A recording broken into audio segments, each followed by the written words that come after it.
Hello and welcome back to the channel. My name is Krashy, and today we're going to be diving into another competitive Pokemon Unite VOD review. This is a mouthful, by the way, is coming from a semifinals match of the Nexus League Opera GX Unite Cup. So that's a tournament called the Nexus League, and then it's sponsored by Opera GX for Pokemon Unite. And this is a semifinals match between TTV, which we all know and see a lot of, and then Micspam's team. So their name literally is Micspam's team name, and that's going to be comprised of Steam Buns, Micspam, Faz, Bulby, and Relic. I've actually run into these guys on ladder. It was a really tough experience, but we do have a pretty standard comp coming out from TTV, something we see them play all the time, but we do have a pretty unconventional team comp, or something that we haven't seen a ton of coming from Micspam's team. So let's go ahead and look at that. We're going to kind of analyze this for a second and then we'll dive in. So we have Slowbro, which is a big standout because we basically never see Slowbro. Ninetales, Blissey, not terribly unexpected. We have the Zeraora Jungle most likely, and then what I believe will be the top lane Lucario. We also have a little bit different battle items. So we have the Fluffy Tail and Zeraora, which again, not crazy unexpected. And then we have the full heal on Lucario, which again, full heal is really, really good. I would be interested to see what it would look like if Blissey gave the eject button to Zeraora and Fluffy Tail went to Blissey, because that's always kind of been my opinion about Fluffy Tail. But as a jungler, I do take it sometimes as well. So all right, let's go ahead and jump into this game. As yeah, this is an interesting one, and there's a reason why I picked it. So I haven't actually watched this one, but I did kind of skim through it and talk to Indy a little bit about it. And yeah, we're gonna go ahead and check this one out. All right, turn this down a little bit, and I don't want to skip too much because I have the full VOD. All right, so game is starting. This is game number 1 of the semifinals between these two teams, and we are going to see a very typical start. We have Indy on the Blissey with the EXP Share Focus Band, Buddy Barrier going top lane with Lutano. I'm not exactly sure what Lutano's build is these days. The Lucario builds have been evolving, but you know, they know how to play. So Tune in the jungle on the Greninja with a dominant bottom lane. All right, we have the auto score Lucario going straight across with the score shield, which you see they're playing very similarly, and they have the enemy Slowbro that's trying to get that farm top lane so that way he doesn't get bullied. So that auto dunking strategy on Lucario, pretty typical, I'd say. All right, and this build is Assault Vest something. So we have Assault Vest on the Slowbro. They're doing some Lucario things, which is just so crazy. So crazy. That might be Score Shield Assault Vest as well, which do believe the shield on Score Shield does stack with the Assault Vest shield, and they're just doing turn-in things. That's a really early gank, really early gank. It does look like Lutano is gonna die here. Yeah. Okay, so this is like some hyper meta. I think I'm gonna turn this off because of the music. This is some hyper meta like plays that I haven't even like fully seen, where there's just so much activity in the top lane, it feels like already. But it's just these score shields, this score shield meta that's developed, and they're already back, or you know, Lutano's back, and they're just trying to clap back a little bit. The red buff could be huge there, just because it's like, oh, they're gonna turn on Tune, which could be bad. We'll see if they can turn that into a kill, but it doesn't look like it. So yeah, the red buff on the Zeraora was nice, but they did turn and they were able to kill Tune. I mean, level 5 Greninja is really not super safe, you know. But he's back in his jungle now. Lutano's doing Lutano things. Unfortunately, he's gonna fall there. So this early game is really starting off rough, really rough. They're not gonna be able to stop the scores.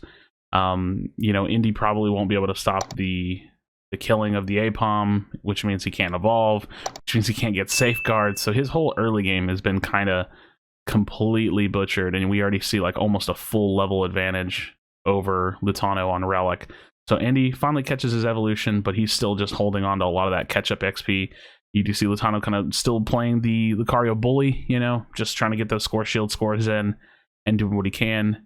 We have the enemy jungler up here now, and we'll see what Lutano can do. Tune wants to step in to help a little bit. 7:30 on the clock, so 10 seconds left for bees.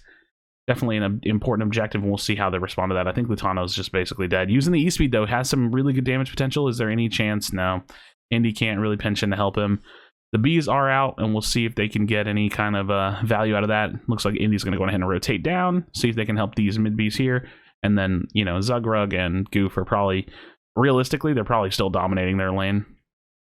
This is soft boiled, so we're still running soft boiled, which is a little interesting. I kind of expected that we would see some safeguard, but maybe still just prioritizing the healing and competitive because of the fact that you can, you know, have slower fights. You don't have to be committed to the shield at the perfect timing. You can use soft boiled to continuously heal up in like slower engages potentially. Would be kind of my guess. Maybe I'll ask Indy about his decision for soft boiled. If he doesn't want to use safeguard, or maybe they just don't feel like there's anything that he needs to safeguard against, which is kind of the beauty of soft boiled or safeguard. They're both good. Like there's not like a hard lock option between the two.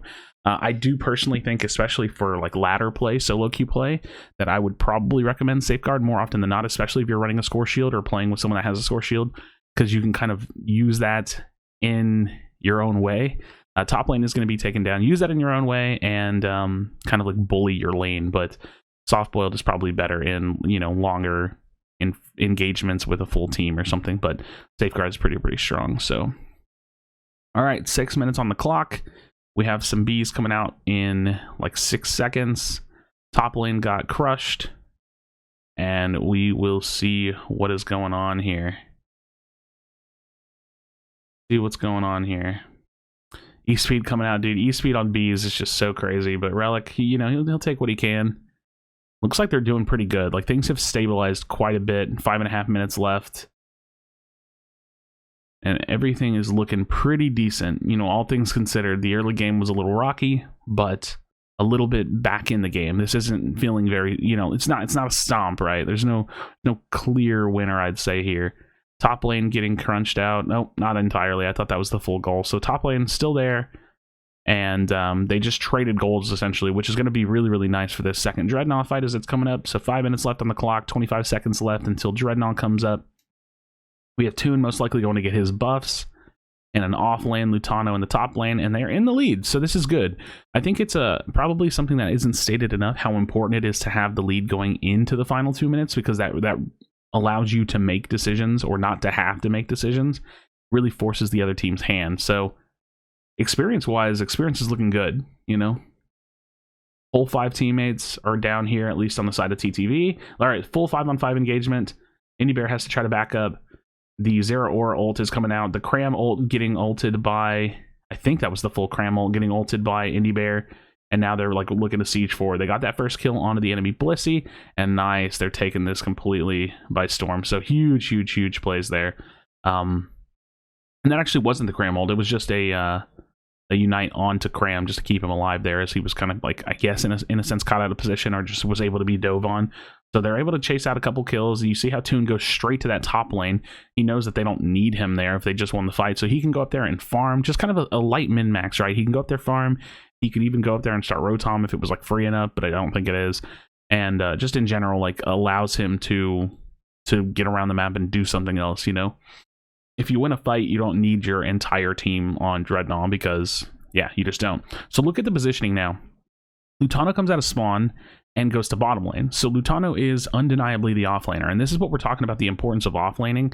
Like, you just won't see a lot of this, or probably shouldn't even try to do a lot of this in solo queue, because it's just really risky, and you don't have as much control over the actions of your teammates.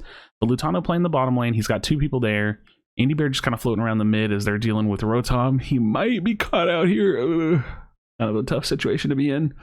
But yeah, you'll definitely see a lot more of the like off laning in competitive play. So Zug just getting a nice slam out, and they're just playing group now. So now it's funny because depending on where the full, like the majority side of the team shifts to, they still have an offlaner. So like you can kind of split like 2 of your damage dealers. So you have Toon like playing closer to the top lane, which gives him the ability to potentially turn in, or you have Lutano playing the bot lane, which gives him the potential ability to turn in, and or just to hold the lane against the opposing side. So you're going to see a much bigger split like across the map in competitive than you would probably in solo queue, because in solo queue, these stages of the game, you do want a slight split, so that way you're covering goals, but you also want to have the majority of people together, it feels like, so that way you don't just like throw a game because like, I don't know, 1 or 2 people get steamrolled. But these competitive players have a lot more respect for each other. They don't just 5-man deathball the whole map all the time.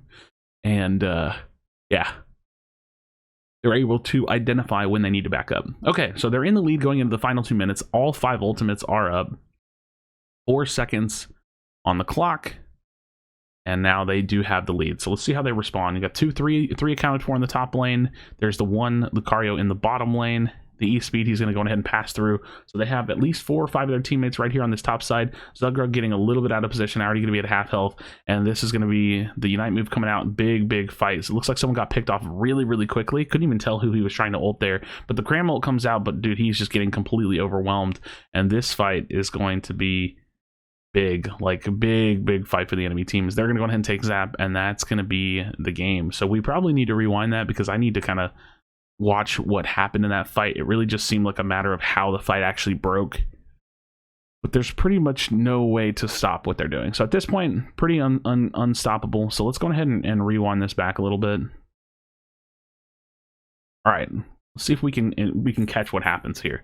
So we have the Cramorant Goof getting automatically ulted by Slowbro, and this is a big potential counterplay to Cramorant because even if Cram gets his ult out, Slowbro can ult it. A big thing that they can do is they can initiate with the Slowbro ult. This is one thing I've been talking about with Slowbro, even myself. If you're a Slowbro player, if you have an opportunity to catch someone out of position and your teammates are close enough, just auto ult them because you will potentially just kill them right away. And one of the biggest mistakes that a player can make is to die with their ultimate. So let's go ahead and see how this breaks. Okay, so the Zero Aura comes in with Discharge. This is so much damage. And I think the Cram, I can't tell if the Cram got ult out or tried to ult or if it uses it. It's really hard to tell in real time, but this is breaking into like a 3v4 engagement here. The ult does come out from Indy to try to save him. And I'm just trying to see what's all happening. This is really hard to analyze, but Lutano's in there. I know Goof is in there. He's trying to get out. Or no, he's still in there. That's Toon that's trying to get out. So Toon ulted on top of that, I believe, as well. He's trying to get out because he's incredibly low. And even though Zugrug is holding off the Ninetales on the far right-hand side, they're just really like losing the fight here. So Lutano and Indy both die here. Zugrug is like peeling back, and we still have Goof alive, and you can actually see the AoE from Goof's ult. So Goof is ulting now with the Unite move from Blissey, so that Bliss assistance is off. But ultimately, it's just not enough damage in that quick amount of time, that short amount of time, because of how strong the fight broke into already. So they just get wiped out, which is crazy because it all just starts with like I really think it was like maybe mostly positioning because it all started with just that quick ultimate on the Cram, and then it was like a reactionary thing for the rest of the team to try to like save him and ult him and play around it, and inevitably there was just a lot of damage. Also, with Zera Aura, like if you force a team to like peel into Cramorant and you have Zera Aura ult and Discharge, like, oh god, how do you even fight in that AoE? You know what I mean? You're gonna have to like pull back and reposition it and just try to find a way to get out of that particular fight. So very interesting.